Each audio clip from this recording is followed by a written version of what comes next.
Almost Friday is the next SNL pickup, obvious pickup, akin to Lonely Island or Kyle Rooney and I can't remember his name. I'll throw him up on screen.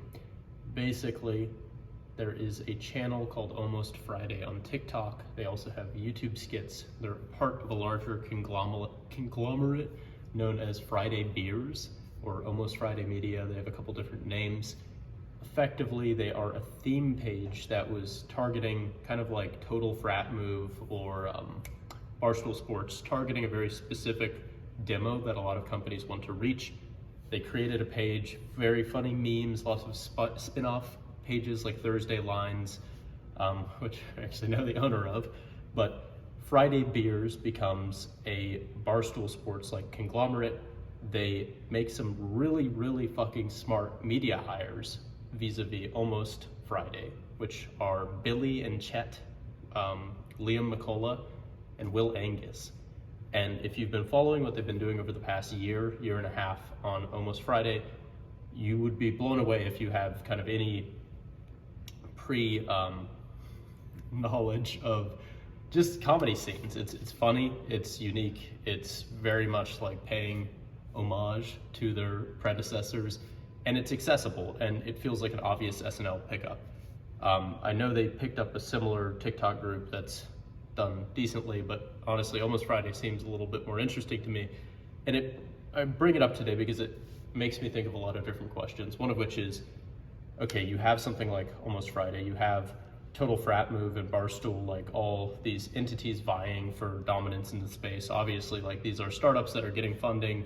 They're pitching themselves as like neo brand marketing agencies. They have like ridiculous CPMs, but they're like, hey, we work for this demo, which obviously like alcohol companies and certain entities are gonna pay to be a part of, though they don't always tend to last. Obviously, Barstool's still around. I haven't heard from Total Frat Move in some time, and Almost Friday, I know they have like 20 pages under their wings, but I don't think that's like a business that's gonna scale to like multi-billion dollars, which something like SNL, not necessarily either, but they are like a legacy media entity, which through syndication is worth at least, I would say $1 billion or more.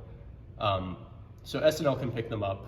SNL is obviously limited to how many new comedians it can pick up, and they've, as we've seen in the past decade and a half, they're obviously very biased towards the pasts of certain comedians. Who's that guy that got kicked off? I'll throw him up on screen, but it all makes me think of like comedy troupes that maybe should have been picked up by SNL or Adult Swim, kind of the two places they can go outside of like this weird startup realm, which Almost Friday encompasses.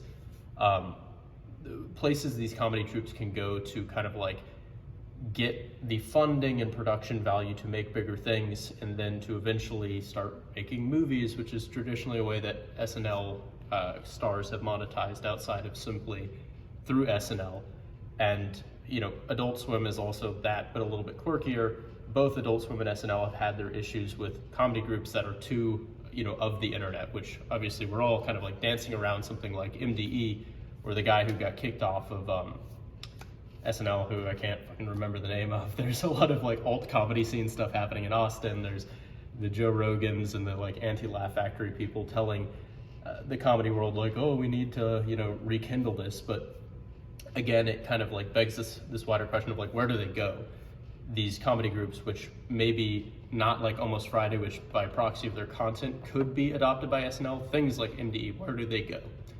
That's something I've been thinking about a lot, is what are the systems in place to help these people reach the next level? Because, you know, you could say the beauty of the internet is something like Patreon or Twitter or TikTok or Instagram or YouTube monetization. These things are liberating creators, and they no longer need institutional entities like film and TV. I don't think social media is honestly giving us that answer either, because they're censoring in similar ways. But beyond that, there's something about the production, the prestige, the consolidation of the creative effort in comedy in a more long form medium, as opposed to like skits on TikTok or something, that makes it bigger and it makes it more real. And I pose the question to you in the audience, where do these things go? Where should they go if they can't go to SNL? They can't go into TV, they can't go into film, they can't go into these traditional outlets. And even on social media, they're struggling to find their stride. And maybe the answer is something like Barstool or Friday Beers, these media companies that can kind of mold around and go try to find clients.